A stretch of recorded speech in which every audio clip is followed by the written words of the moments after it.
The world as it is seems to be our permanent docking station.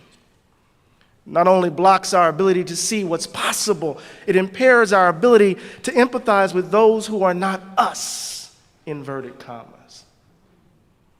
We live in a country, right, where we can talk about turning a corner, but there are people right in our midst, right, who are struggling to make ends meet, people who are working hard, who are honest, who are trying to make ends meet, but we disremember, we think it's their fault.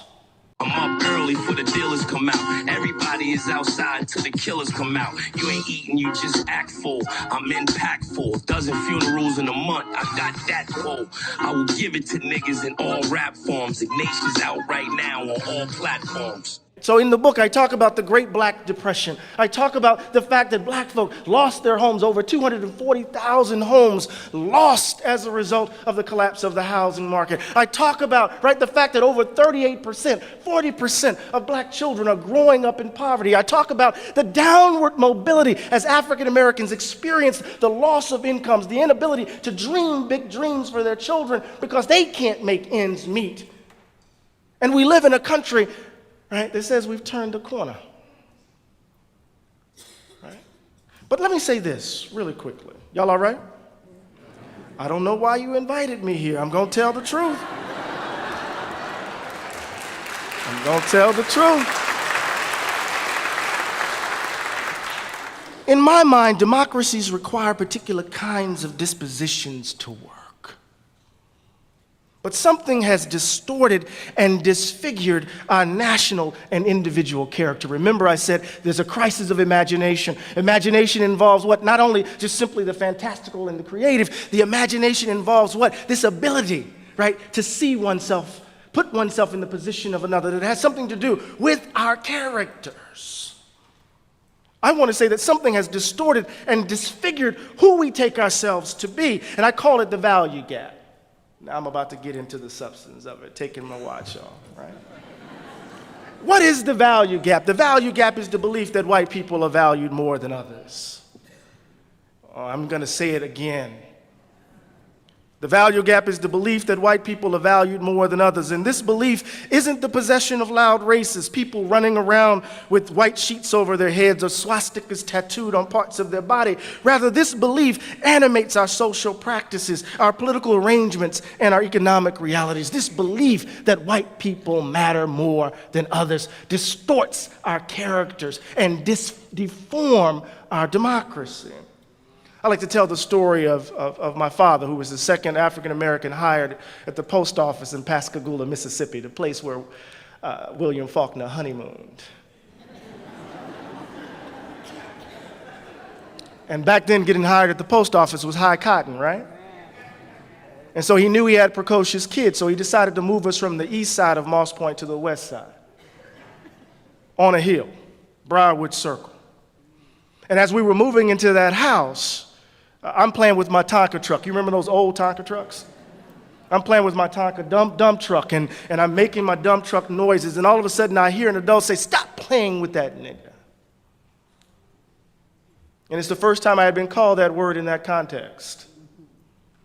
So I grabbed my truck and I took it inside and I took it to my father who doesn't suffer white people easily, right? Ran outside and he did whatever he did.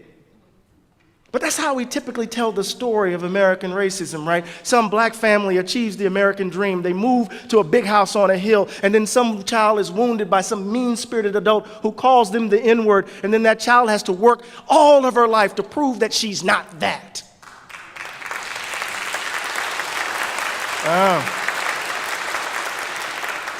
But that's too easy.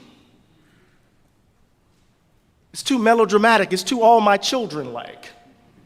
My mother's favorite soap opera. Because I already knew at the age of 8 and 9 years old that we were moving from the black side of town to the white side of town. I already knew because Rose Drive, where we used to live, because the pipes are bad, every time it rained, it flooded. I already knew because the sidewalks weren't paved like they were on the west side. The baseball diamond wasn't cut as regularly as it was on the other side. The houses were smaller. The schools weren't as financed. The town, that side of town was subject to layoffs by Ingalls, the shipyard, paper mill. I already knew in the very built environment that something said that those folk over there were less valued than those folk over here. We want to look for the bad racist, right? The obvious racist, but we are making choices day in and day out, right, that sustain racial inequality in this country. My colleague Imani Perry calls it a cultural practice of inequality. Let me give you an example of what I mean. I believe the planet is actually getting warmer. All right, you feel me? It's hottest summer on record, hottest year on record. But if you look at my house, and you look at my car, and you look at my light bulbs, you look at the way I live my life, the daily choices I make, you would think I believe the planet was all right.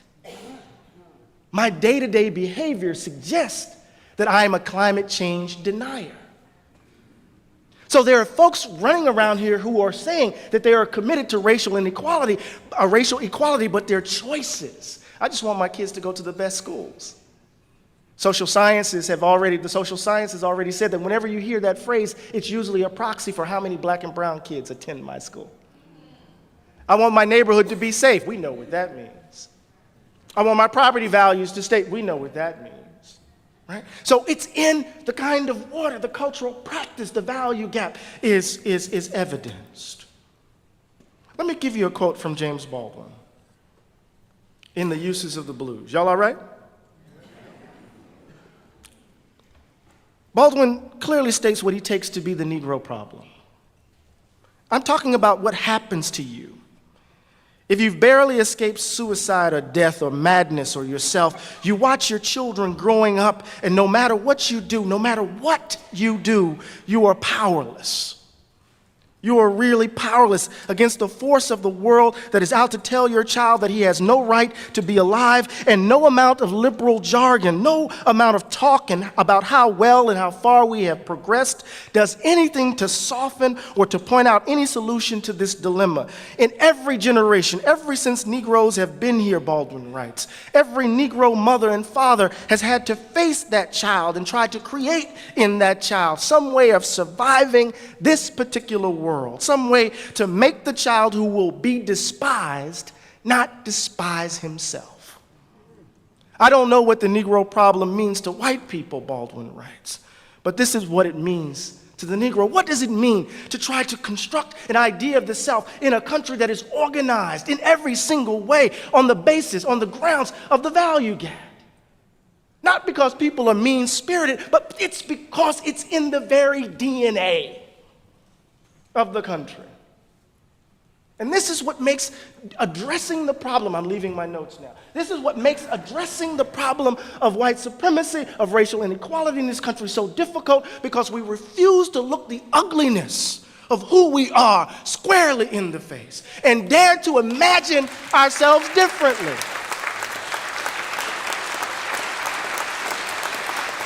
This is hard work.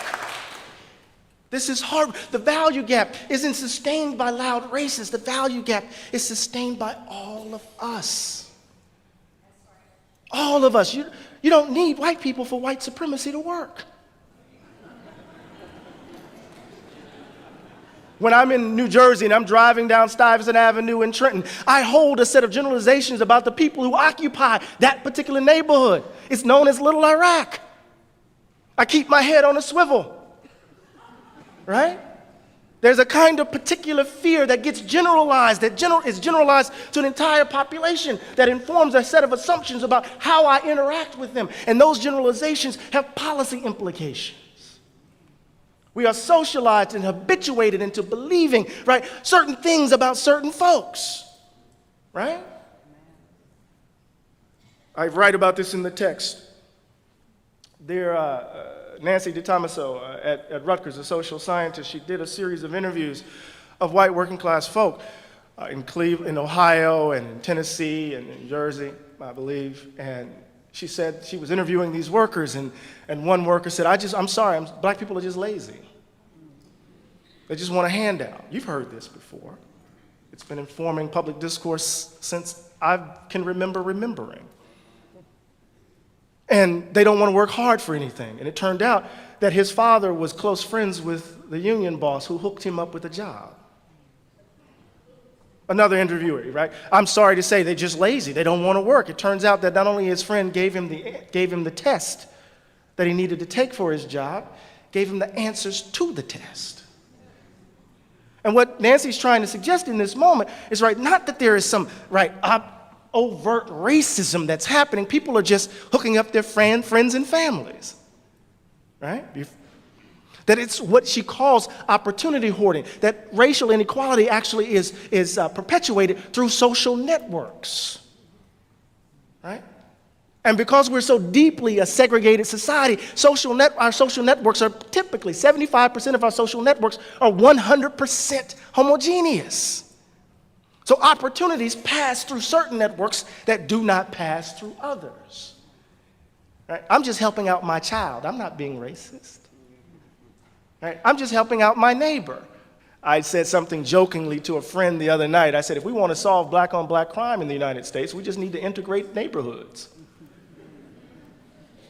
And they didn't quite get it. I said, some of you didn't get it either, right? Most crime takes place, right, because of proximity. White on white crime, 83% of crime that happens in white communities happens between white and unwhite people. 91% happens because our neighborhoods are segregated. If we all move together, then we'll just be criminal with each other. I don't know.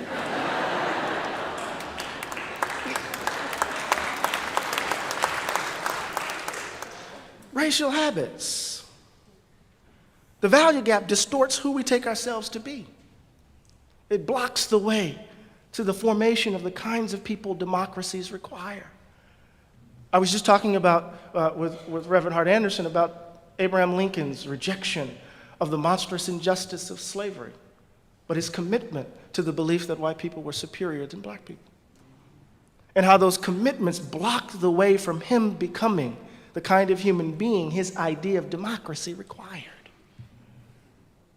What does it mean in our country that we can hold the ideals of democracy, and when those ideals are extended to black and brown people, we are willing to erode the social safety net?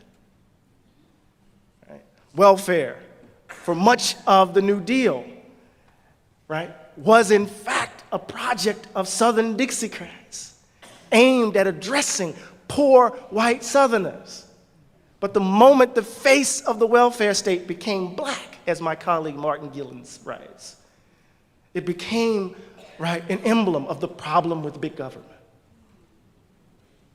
What happens when we're willing to turn our backs on an idea, a robust idea of the public good, because it involves people who are not like us?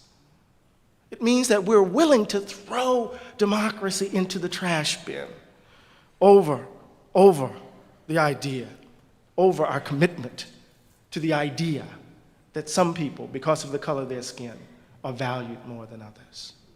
The value gap is at the heart of our problem. The value gap is evidenced in our habits of living, habits that define where we live, where we work. I can't begin to tell you how often I have to leave the particularity of my experience at the door in order to make white people comfortable. It's almost as if, as James Baldwin writes in Notes of a Native Son, we have to make ourselves blank in order to wash away your guilt. And so we dance this dance, America's racial theater. It's this dance so that you can't be called a racist and I can't trigger your fears. Huh? The worst thing that you can be called is a racist, even though everything that's coming out of your mouth, Donald Trump suggests otherwise. Right? We find ourselves in this dance, unwilling to confront the ugliness of who we are. Just think about this. The last piece of great legislation passed in the Great Society was the 1968 Fair Housing Act. I'm watching my time. 12 years later, Ronald Reagan is elected. 12 years later, there is the triumph of a political ideology designed to undo the Great Society and the New Deal. Did we fix the country in 12 years? 1965, the Voting Rights Act, right? By 1980, wholesale attack. We don't need to protect them anymore, right? Shelby, we don't need to do it. And what happens after the Shelby decision recently, right? We get a proliferation of attacks on voter registration, voter IDs, right? Think about it. At every turn, at every moment of progress in this country, we have seen a reassertion of the value gap. At the moment in which we give voice to the principles of liberty and equality, right, in the context of the American Revolution, what do we get in response? We reconcile those principles with racial slavery. John Adams, it is said to King George, "We will not be your Negroes." At the very moment in which he's giving voice to an idea of freedom, is predicated upon an intimate understanding of unfreedom. A reassertion of the value gap. In the moment of radical reconstruction, we offer, right, a vision of multiracial democracy. What do we get in response to radical reconstruction? We get convict leasing, right? Convict leasing. You wouldn't have the city of Birmingham without the labor, the forced labor of convicts, quote unquote. People arrested for what reason, right? Slavery by another name, as Brother Blackman talked. And you get Jim Crow and a reassertion of the value gap. In the context, right, of the black freedom struggle of the mid-20th century, everyday ordinary people demanding dignity and standing. What do we get in response? We get the tax revolt in Northern California. And we get calls for law and order. Value gap. What do we get when we elect our first black president? And we think we turned the corner. We get the vitriol of the Tea Party. And we get a wholesale attack, right, on the voting rights of black and brown peoples. At every turn, at every moment of progress, that progress is arrested by a reassertion of the value gap. We have to do the work, but we're afraid. We are afraid. White fear has driven this country since its founding. Think about Thomas Jefferson's notes of the state of Virginia. I'm going to come home. I'm trying to get there. Right? Think about, he said, "I tremble for this country because of the sin of slavery." Right? He was afraid of what that meant, the divine punishment that would come for holding another human being in slavery. And he writes that particular formulation in the section on habit formation. Because he said, what happens to a child who witnesses the violence of slavery? Something is broken on the inside of such a child who experiences that. Something happens to their character, Jefferson suggests. But in that moment of fear, right, it drives policy. Think about, right, the fear of Abraham Lincoln in the second inaugural, supposedly the second founding. Think about the fear surrounding black rage with the Black Panther Party. You know, that cover of the New Yorker where they had Obama dressed as a Muslim and Michelle Obama as Angela Davis. And they were bumping fists, and people were like, what does that mean? Did they bumped fists? Did the black people just begin revolution?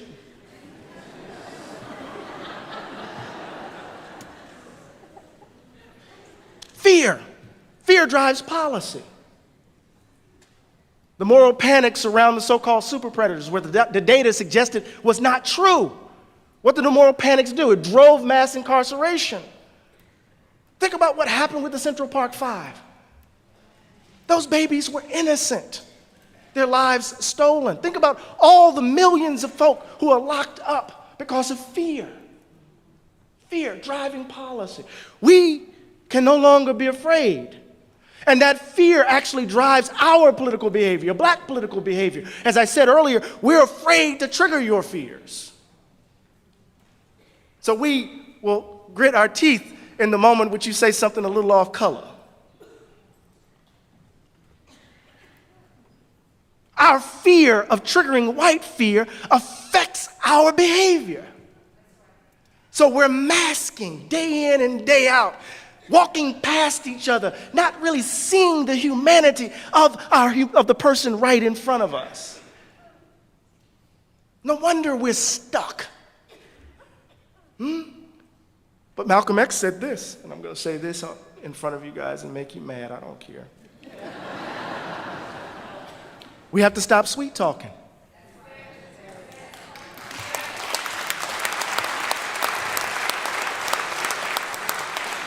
Tell you how we really feel. Tell you what kind of hell we've been catching, and let you know if you don't clean up your house, if you're not ready to clean up your house, you shouldn't have a house. It should catch on fire. and burned down. Now, I'm not trying to burn down anybody's house. But what Malcolm is talking about is frank speech. That we have to confront each other honestly. One of the most exhausting things I have to do is to convince my fellow white citizens of what is happening.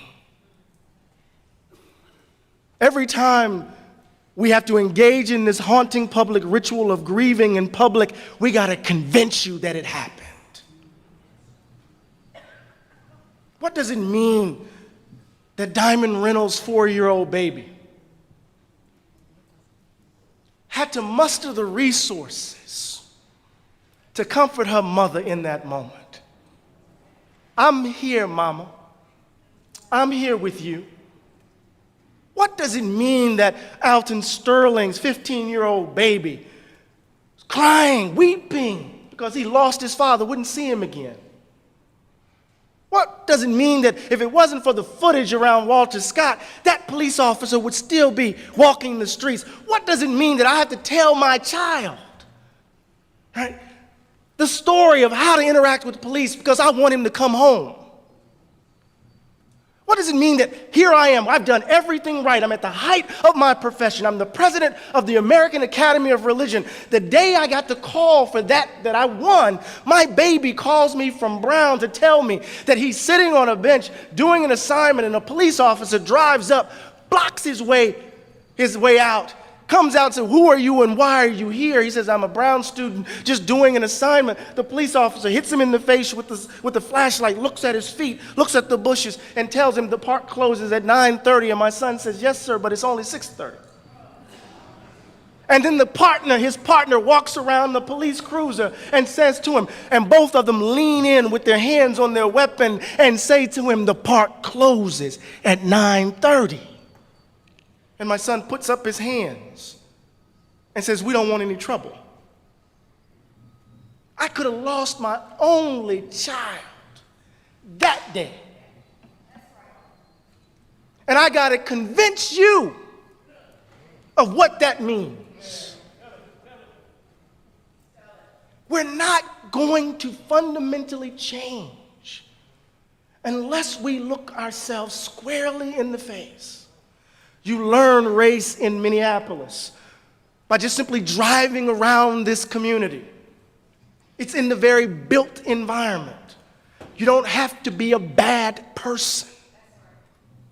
It's how we are habituated as citizens of this country, a country that has been drenched, right, in the reality of white supremacy. We have to address it. We have to address it if we're going to get beyond it. So what I call for is a revolution of value. We need to change our view of government by changing our demand of government. We need to change our view of black people by changing our view of white people, and only white people can do that. And we need to change what ultimately matters to us. If we have a society predicated upon greed and narcissism and selfishness, we will continue to produce the likes of Donald Trump. But it's in our hands. I refuse to dance the dance any longer. For my grandchildren who are not here, I refuse to try to make you feel comfortable. Because I know of a man who was crucified on Calvary, who refused to become adjusted to injustice. What does it mean to bear witness to the virtues of generosity and humility and justice in this moment? It will require something monumental of us, something profound. Value gap, racial habits, fear requires of us a commitment to democracy. In this sense, we have to become the people that democracy requires of us. That means we have to reject the idea that this is God's gift to the world, that is, America is the shining city on the hill. That rigs the argument. No, we need to look ourselves squarely in the face in great pain and terror and do the work of actually achieving our country. I pray that we do so, because if we don't, we will certainly see the fire next time. Thank you.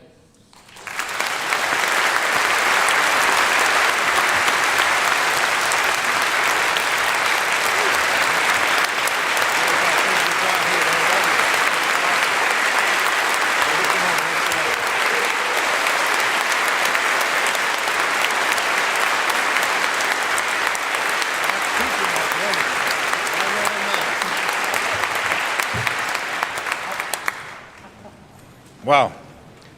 Thank you, Professor Glaude. You're listening to the Westminster Town Hall Forum, broadcast from Westminster Presbyterian Church on Nicollet Mall in downtown Minneapolis. My name is Tim Hart Anderson. I'm the senior minister here at Westminster Church and moderator of the forum. Our speaker today is Dr. Eddie Glaude Jr. While the others collect questions from the in-house audience, I'd like to thank our broadcast partner, the statewide network of Minnesota Public Radio News, heard in the Twin Cities on 91.1 FM, and the co-sponsors of today's forum, Hennepin County Library, with funding from the Minnesota Arts and Cultural Heritage Fund, and the online news source, MinPost. We invite you to join us for our next forum on Tuesday, October 18th at 7 p.m., when Glennon Doyle Melton will be our speaker. Further information is available on our website, westminsterforum.org. And now, Professor Glaude, if you would return to the pulpit, I will present the questions from our audience. Your most recent book is entitled Democracy in Black. Right. What does democracy in black look like? Well, it's the effort on the part of everyday ordinary black folk, along with their allies, to expand the notion that this is a country of the people, for the people, and by the people, by expanding who we take those people to be, right? So Lincoln gives us a definition of what democracy is in that moment. But, it's in that attempt to expand who we take the demos to be. That is democracy in black. And in some ways, it's an echo of Howard Thurman's the great theologian Howard Thurman, who said that the slave dared to redeem the religion profaned in its midst. And I want to suggest that African Americans have dared to redeem the political ideology of democracy, often profaned in their midst. That's democracy in black. Martin Luther King was most frustrated with those who praised his goals but cautioned patience and moderation, the letter from Birmingham jail. Yeah. What specific advice would you offer white people who are inclined toward moderation and watching events from the sidelines? Thank you very much.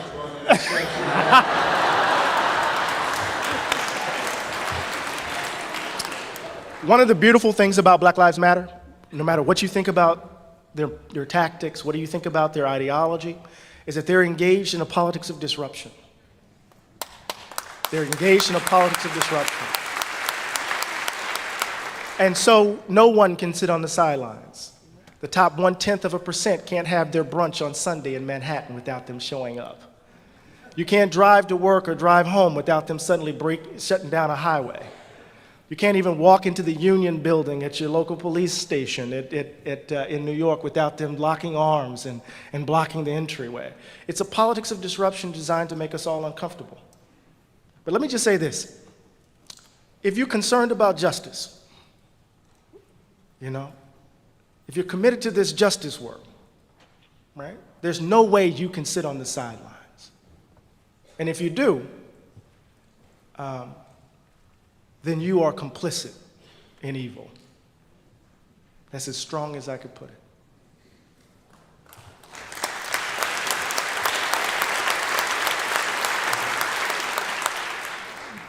You speak a lot about fear of one another, and the habit of fear into which we have fallen over these generations. How do we, black folks and white folks, how do we set aside fear? How do we deal with that? We've got a lot of questions about that. Yeah, we have to understand our power.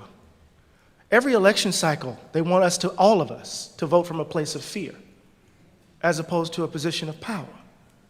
They want us to believe that democracy is really about the Beltway and not about us. right? They want us to believe that democracy is about the Beltway and not about us. The beauty of the Bernie Sanders campaign, didn't Minnesota go for Bernie Sanders? The beauty of the Bernie Sanders campaign is that it revealed that if we're organized, we can produce better choices. People get it twisted. They think Bernie caused the energy. In fact, the energy caused Bernie. Right? When we understand our power, we don't have to occupy Zuccotti Park, but we can understand the power of everyday ordinary folks standing in solidarity with each other. White workers, black workers, all of our wages have been stagnated. White workers, brown workers, black workers, all of our homes aren't worth a damn. All of us can't afford to send our kids to college.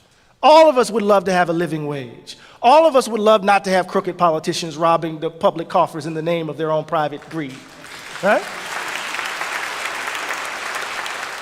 What we are facing, and I'm going to be really quick here, no I'm not. What we're facing here is seriously what the new economy represents. The new economy doesn't care, right, that you're committed to the value gap. The new economy, right, has produced all of these white folks who are increasing suicidality, strung out on opioids, right, trying to figure out their future. And then they've migrated a discourse. You've read that book on white trash? They've migrated a discourse of personal responsibility and dysfunctionality to white poor workers, white poor people. See, they're not responsible. They just want a handout. They're strung out on drugs. They're lazy, right? There is a sense in which we can stand in solidarity together if, and David Brooks just talked about this in his column just the other day, if we can give up the racial wedge issues, if we can give up the value gap. We got to vote from a position of power. We got to act from a position of power, not from a place of fear. Question from a student, apologizing that she or he has written this in orange, but I think I can read it. I'm white, as is my family. They feel deeply that they have experienced racism toward themselves. How do I speak to them about telling them this is wrong? You know, Donald Trump just used this formulation in response to Hillary Clinton's claim about the basket of deplorables. He said in response that she expressed bigotry, right, and prejudice toward a large number of Americans, right? And this has been one of the interesting rhetorical shifts since the 1960s of describing white people as the victims of racial discrimination. And it's really a critical feature of the alt-right, which is just the latest branding of white nationalist, right? That is to say that wherever you see anti-racist or anti-racist policy and organizing, they believe anti-racism is anti-white, right? And what we have to do is historicize that formulation to show what it's really trying to do. Is to get people to invest in the value gap, right? To get people to invest in the idea that whiteness accords you a special set of benefits. And let me say this, as long as we believe that racial equality is a zero-sum game, we will continuously find ourselves in this moment. If racial equality means simply taking stuff from white people and giving it to undeserving black people or brown people, then we will continuously produce this kind of resentment. So we have to tell the truth. It's not about taking stuff from deserving people and giving it to undeserving people. It's about justice. It's about a society predicated upon just arrangements. If you think historic double-digit unemployment in black communities is the result of black people being lazy, then you're actively disremembering. The fact that we were locked out of labor unions, the fact that we were locked out of specific sectors of the economy, right? The fact that my daddy couldn't go to Princeton. He couldn't be there. If you think a dual housing market, the fact that the wealth gap is 13 times, white wealth is 13 times that of black wealth, if you think that's because black people are lazy, then you don't understand the history of residential segregation in this country. How we couldn't gain access, even if we fought for the nation of overseas in World War II, we couldn't gain access to mortgages. There is a history, right, of discrimination that defines inequality in this country. So we have to not disremember. We have to tell the truth. That's a long-winded answer, but you got it, I hope. Who's the successor to Martin Luther King Jr., and when is he or she going to take up that mantle, or is there a successor? In your book, you talk about Jesse Jackson, Al Sharpton, Reverend Barber, Yeah, I'm and kind of HNIC. Oh, HNIC. Look at Rev. You hear it? You see I Rev? read the book. I'm going to get some mileage out. Yeah, we don't need another Martin King. Hold on. Listen to what I mean. We are the leaders we've been looking for. You see? And Rev, I'm gonna put it in Christian language just for a moment, right? We wanna, it's inscribed on the soul. It's inscribed on the heart.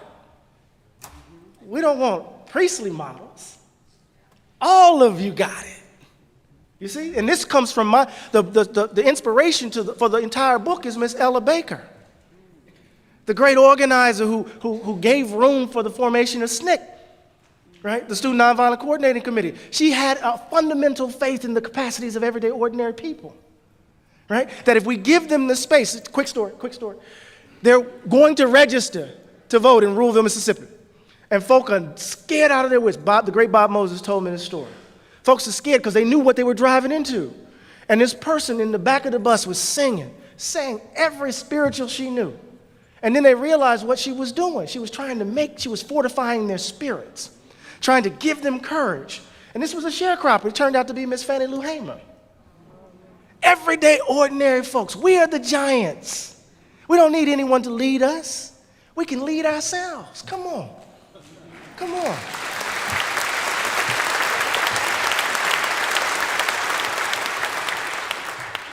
Tavis Smiley spoke recently here at the Town Hall Forum. He reported that the position of African Americans has actually declined economically and other ways during the 8-year tenure of our first African American president.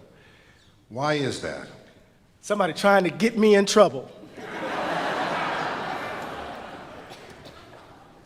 In the book, I'm hard on President Obama. I'm hard on him. I call him a Melvillian confidence man, selling the snake oil of hope and change.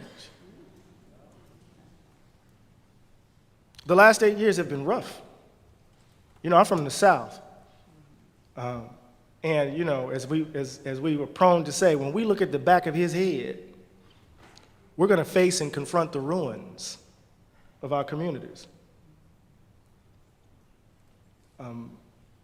Julianne Malveaux has written an extraordinary text entitled, Are We Better Off? And she says, in effect, no. Right? I mean, he's stemmed the tide of the loss of jobs.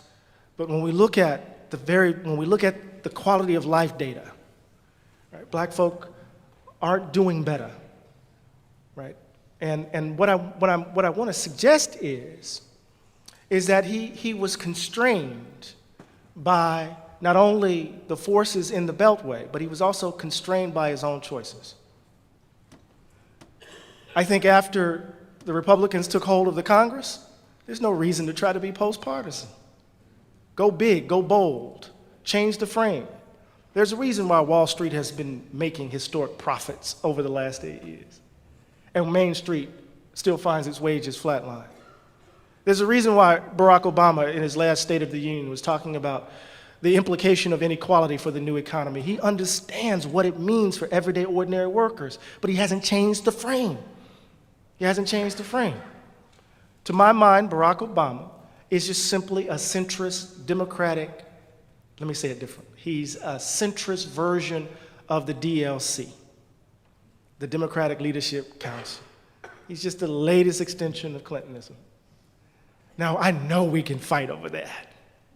And that's what I want us to do, because this is what happened. We talked about this. Prior to 2008, there's a lot of grassroots energy out there with regards to the war. Remember this? Massive demonstrations in the streets and organizing in the streets. And before the anti-Iraq war protests, we had the WTO protest in Seattle. Folk were organizing across the country, trying to challenge the stranglehold of a certain neoliberal economic policy right on the country. Barack Obama jumped in front of it, and we green screened it. You know, this TV green screen? We made him everything we wanted him to be. We wanted him to be, right, the anti-war president. We wanted him to be, right, a populist in terms of his economic policies. But when you read The Audacity of Hope, he is who he is, who he said he was. And what happened when he got elected in 2008? We demobilized. We had to figure out what we were going to do. And it wasn't until Zuccotti Park and Occupy that we got that energy back. And then Black Lives Matter, again. So part of, it's a long-winded answer. I think we look at the data, we can answer the question that we have not improved, and much of it has to do with the fact that Barack Obama could not be seen as the black president, and two, because he is who he is. He's a centrist Democrat, invested in the frame as it is. And I'm not a centrist Democrat. And that's not to take away from the fact that he's the first black president in the history of the country. My baby grew up looking at him. But symbol is not substance. We have time for one more question with a short-winded answer. How can we get two more? You've got a lot of energy for change. Yes, sir. And I hear in that energy hopefulness for America in spite of all of this. Where do you find hope? In us. There's a wonderful line in W.E.B. Du Bois's Souls of Black Folk. If you haven't read it, go read it. He calls it a hope unhopeful, but not hopeless. A hope unhopeful, but not hopeless. That's a blues-soaked hope. That's a hope that comes out of the tradition I come out of. That's a Bobby Blue Bland kind of hope.